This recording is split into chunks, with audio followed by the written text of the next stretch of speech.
Assalamualaikum warahmatullahi wabarakatuh. Selamat sore anak-anakku, kelas 9. Bagaimana kabar kalian hari ini? Semoga kita semua dalam keadaan sehat walafiat. Baik, alhamdulillah kita semua hari ini dapat bertemu dalam pelajaran PPKN.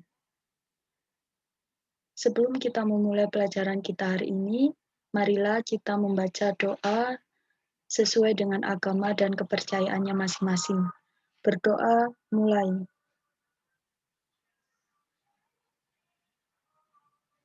Selesai.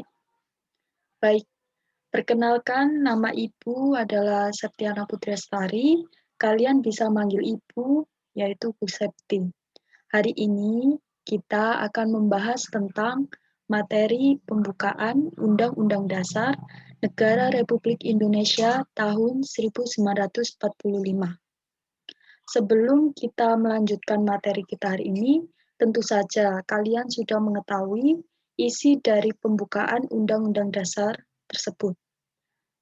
Baik, hari ini Ibu akan membacakan ulang isi dari pembukaan Undang-Undang Dasar Negara Republik Indonesia tahun 1945. Baik, mohon kalian simak dengan baik. Pembukaan Undang-Undang Dasar Negara Republik Indonesia tahun 1945. Pembukaan bahwa sesungguhnya kemerdekaan itu ialah hak segala bangsa, dan oleh sebab itu, maka penjajahan di atas dunia harus dihapuskan, karena tidak sesuai dengan peri kemanusiaan dan peri keadilan. Dan perjuangan pergerakan kemerdekaan Indonesia telah sampailah kepada saat yang berbahagia, dengan selamat sentosa, mengantarkan rakyat Indonesia ke depan pintu gerbang kemerdekaan Indonesia, yang merdeka, bersatu, berdaulat, adil dan makmur, atas berkat rahmat Allah yang Maha Kuasa, dan dengan didorongkan oleh keinginan luhur, supaya berkehidupan kebangsaan yang bebas. Maka, rakyat Indonesia menyatakan dengan ini kemerdekaannya. Kemudian daripada itu, untuk membentuk suatu pemerintah negara Indonesia yang melindungi segenap bangsa Indonesia dan seluruh tumpah darah Indonesia, dan untuk memajukan kesejahteraan umum, mencerdaskan kehidupan bangsa, dan ikut melaksanakan ketertiban dunia yang berdasarkan kemerdekaan, perdamaian abadi, dan keadilan sosial. Maka, disusunlah kemerdekaan kebangsaan Indonesia itu dalam suatu Undang-Undang Dasar Negara Indonesia yang terbentuk dalam suatu susunan Negara Republik Indonesia yang berkedaulatan rakyat dengan berdasar kepada ketuhanan yang Maha Esa, kemanusiaan yang adil dan beradab, persatuan Indonesia, dan kerakyatan yang dipimpin oleh hikmat kebijaksanaan dalam permusyawaratan perwakilan, serta dengan mewujudkan keadilan sosial bagi seluruh rakyat Indonesia. Baiklah, setelah Ibu membacakan isi dari pembukaan Undang-Undang Dasar Negara Republik Indonesia tahun 1945, maka pokok atau submateri yang akan kita bahas hari ini yaitu pertama, mengenai makna alenia pembukaan Undang-Undang Dasar Negara Republik Indonesia tahun 1945. Yang pertama, alenia pertama, pembukaan Undang-Undang Dasar Negara Republik Indonesia tahun 1945 menjelaskan pernyataan kemerdekaan sebagai hak bagi semua bangsa di dunia, karena kemerdekaan merupakan hak asasi sebuah bangsa yang bersifat universal. Alenia ini memuat dalil secara objektif, yaitu bahwa penjajahan itu tidak sesuai dengan peri kemanusiaan dan peri keadilan. Penjajahan bertentangan dengan nilai-nilai kemanusiaan, karena penjajahan memandang manusia tidak memiliki derajat yang sama.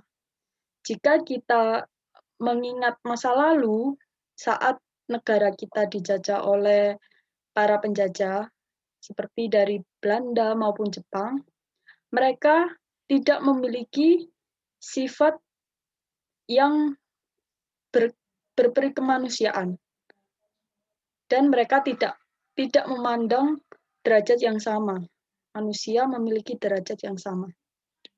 Penjajah pada saat itu bertindak sewenang-wenang terhadap bangsa dan manusia lainnya. Penjajahan juga tidak sesuai keadilan. Kenapa? Karena penjajahan memperlakukan manusia secara diskriminatif.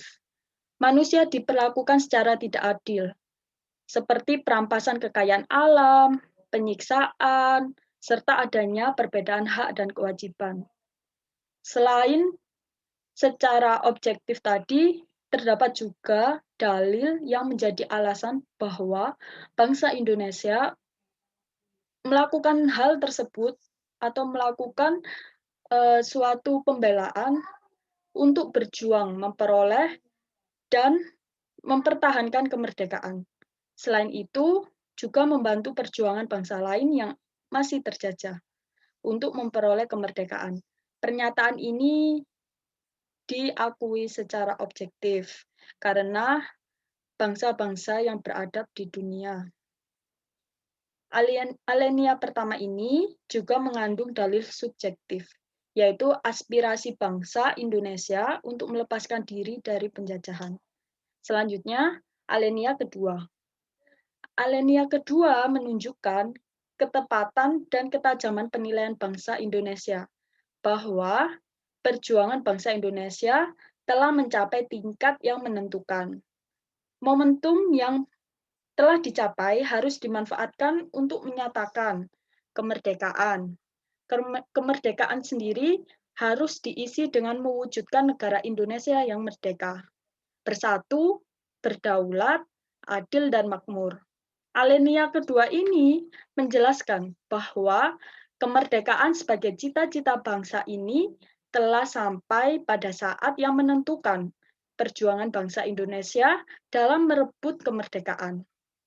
Hal ini berarti timbulnya kesadaran bahwa kemerdekaan dan keadaan sekarang tidak dapat dipisahkan dari keadaan sebelumnya. Kemerdekaan yang diraih merupakan perjuangan dari para pendahulu bangsa Indonesia, yaitu para pejuang. Mereka telah berjuang dan mengorbankan jiwa dan raga demi kemerdekaan bangsa dan negara. Sebagai bangsa Indonesia, kita harus menyadari, kita sekarang harus menyadari bahwa kemerdekaan bukanlah akhir dari perjuangan bangsa. Kemerdekaan yang diraih harus mampu mengantarkan rakyat Indonesia menuju cita-cita nasional, yaitu negara yang terbebas dari penjajahan bangsa lain. Bersatu atau negara yang merdeka berarti negara yang terbebas dari penjajah lain, yaitu bersatu menghendaki bangsa Indonesia bersatu dalam negara kesatuan, bukan bentuk negara lain, bukan bangsa terpisah-pisah secara geografis maupun sosial. Berdaulat mengandung makna bahwa sebagai negara, Indonesia sederajat dengan negara lain yang bebas menentukan arah dan kebijakan bangsa tanpa campur tangan dengan negara lain.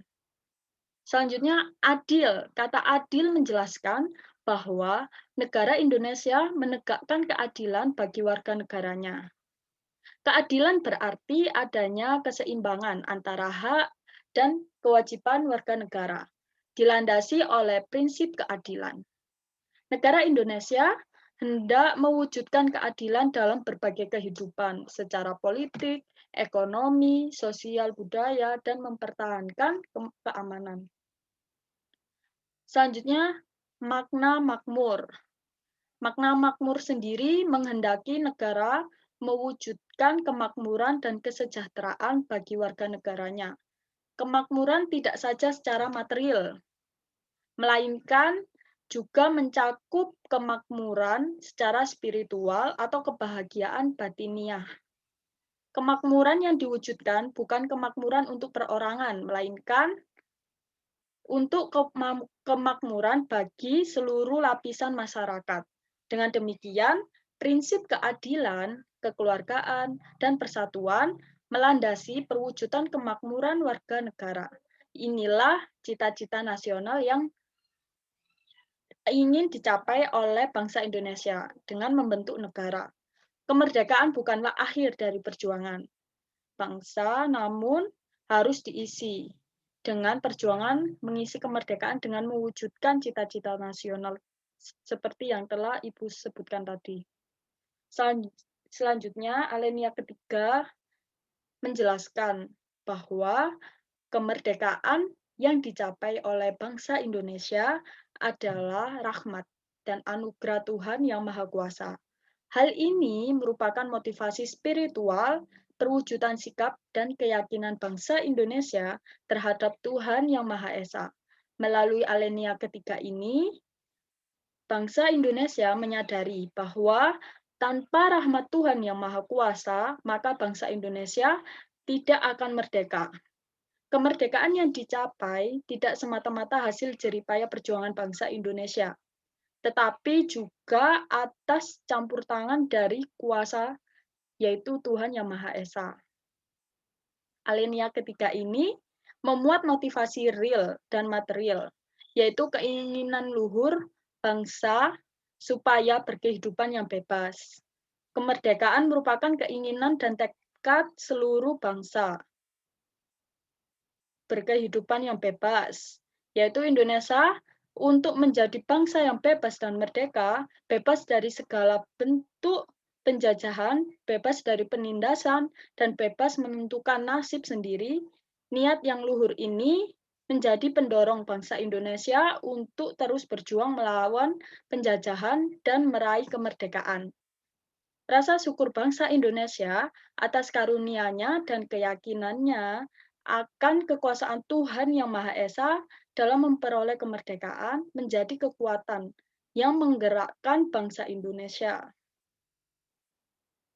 Baik, selanjutnya alinea keempat atau alinea terakhir. Alinea keempat dalam pembukaan Undang-Undang Dasar Negara Republik Indonesia tahun 1945 memuat prinsip-prinsip negara Indonesia, yaitu tujuan yang akan diwujudkan oleh pemerintah negara, ketentuan diadakannya Undang-Undang Dasar, bentuk negara yaitu bentuk republik yang berkedaulatan rakyat, dan dasar negara yaitu Pancasila. Negara Indonesia yang dibentuk memiliki tujuan negara yang hendak diwujudkan, yaitu melindungi segenap bangsa Indonesia dan seluruh tumpah darah Indonesia, memajukan kesejahteraan umum, mencerdaskan kehidupan bangsa, serta melaksanakan ketertiban dunia yang berdasarkan kemerdekaan, perdamaian abadi, dan keadilan sosial. Keempat tujuan negara tersebut merupakan arah perjuangan bangsa Indonesia setelah merdeka. Kemerdekaan yang telah dicapai harus diisi dengan pembangunan di segala bidang untuk mewujudkan tujuan negara.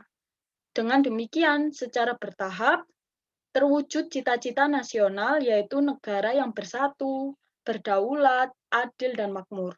Alinea keempat, dasar negara Pancasila yaitu ketuhanan yang Maha Esa, kemanusiaan yang adil dan beradab, persatuan Indonesia, dan kerakyatan yang dipimpin oleh hikmat kebijaksanaan dalam permusyawaratan perwakilan, serta dengan mewujudkan suatu keadilan sosial bagi seluruh rakyat Indonesia. Kelima sila Pancasila merupakan salah satu kebulatan utuh, satu kesatuan yang tidak terpisahkan dengan dicantumkan rumusan Pancasila. Selanjutnya, kita akan membahas mengenai hakikat pokok-pokok pikiran dalam pembukaan Undang-Undang Dasar Negara Republik Indonesia tahun 1945. Sebentar. Selain mempunyai makna yang sangat mendalam, pembukaan Undang-Undang Dasar Negara Republik Indonesia tahun 1945 juga mengandung pokok-pokok pikiran, yaitu terdapat 4 pokok pikiran. Pokok pikiran utama atau pertama Negara melindungi segenap bangsa Indonesia dan seluruh tumpah darah Indonesia yang berdasar atas persatuan. Jadi, pokok pikiran pertama adalah pokok pikiran persatuan.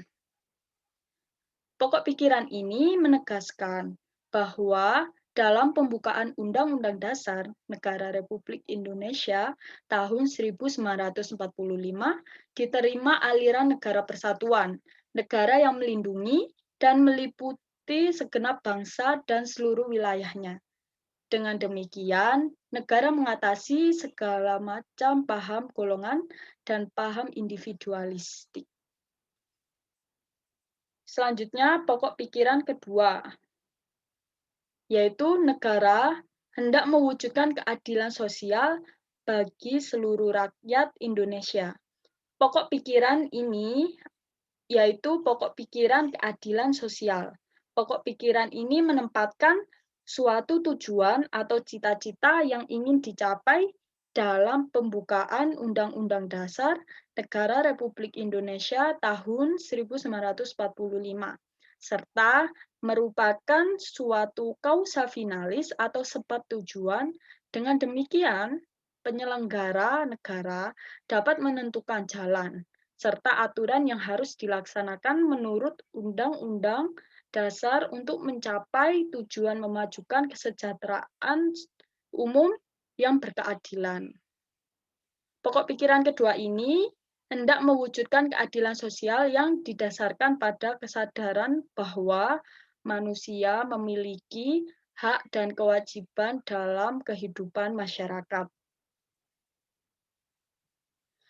Selanjutnya, pokok pikiran ketiga. Pokok pikiran ketiga yaitu negara yang berdaulatan rakyat.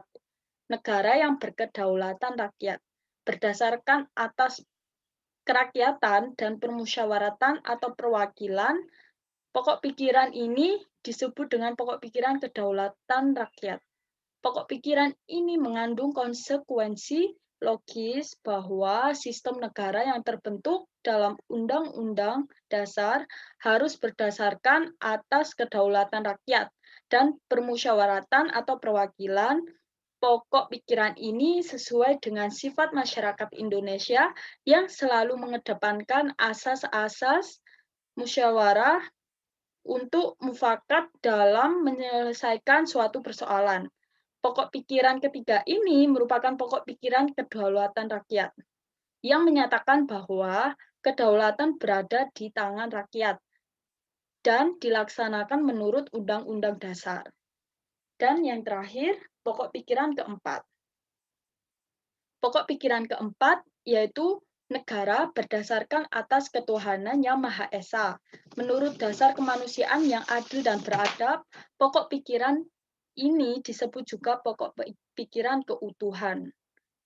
Pokok pikiran ini mengandung makna bahwa Undang-Undang Dasar harus mengandung isi yang mewajibkan pemerintah dan penyelenggara negara lainnya untuk memelihara budi pekerti yang luhur.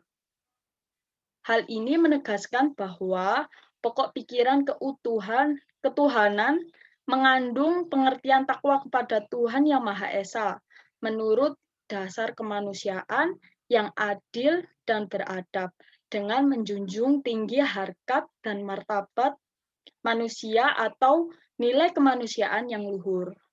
Selanjutnya, kita akan membahas tentang arti pokok pikiran pembukaan Undang-Undang Dasar Negara Republik Indonesia tahun 1945.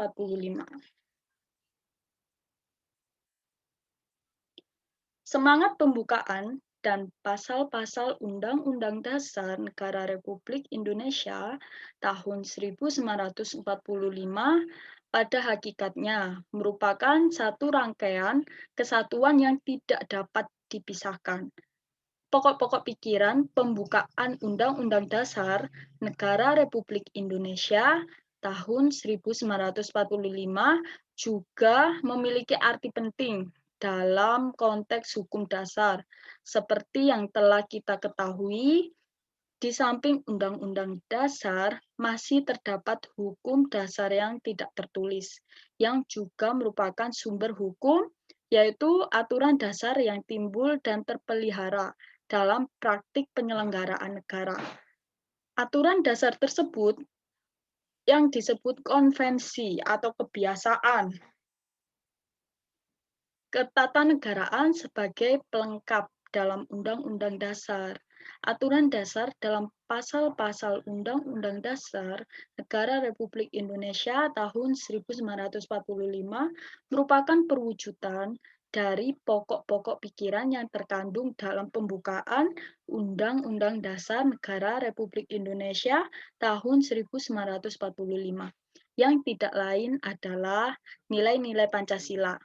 Sementara nilai-nilai Pancasila sendiri memancarkan nilai-nilai luhur yang telah mampu memberikan semangat dan terpancang dengan hikmat dalam perangkat Undang-Undang Dasar Negara Republik Indonesia tahun 1945. Maka dari itu, sikap positif terhadap pokok pikiran dalam pembukaan Undang-Undang Dasar Negara Republik Indonesia tahun 1945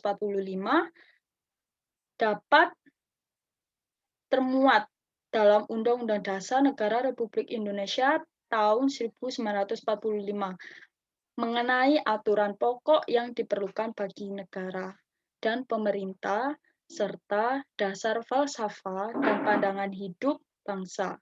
Dasar falsafah bangsa dan pandangan hidup bangsa tersebut telah berakar dan tumbuh berabad-abad lamanya di dalam kalbu atau di dalam hati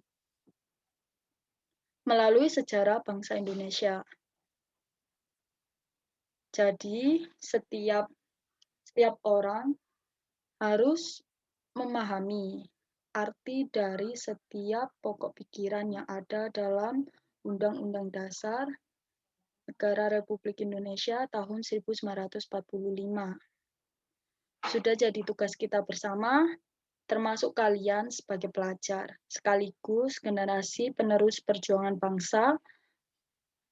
Kita semua, termasuk kalian, harus dapat mempertahankan kelestarian pokok-pokok pikiran dalam pembukaan Undang-Undang Dasar Negara Republik Indonesia tahun 1945.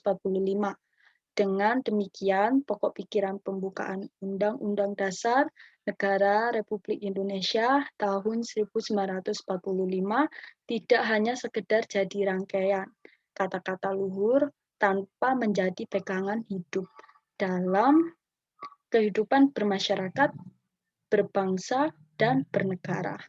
Mempertahankan pokok-pokok pikiran dalam pembukaan Undang-Undang Dasar Negara Republik Indonesia tahun 1945 tidak hanya dilakukan dengan tidak merubahnya, namun yang tidak kalah penting adalah mewujudkan pokok-pokok pikiran dalam pembukaan Undang-Undang Dasar Negara Republik Indonesia tahun 1945 dalam kehidupan bermasyarakat, berbangsa, dan bernegara.